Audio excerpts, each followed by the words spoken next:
The first method to check if a reference variable is an array or not is isArray method of java.lang.Class.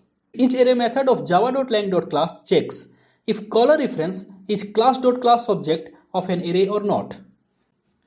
Let's use this method practically.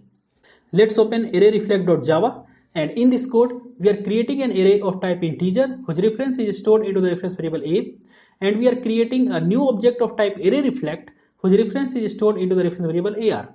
Then after we are getting the class reference of both the reference variables a and ar and storing them into the reference variables ac and arc.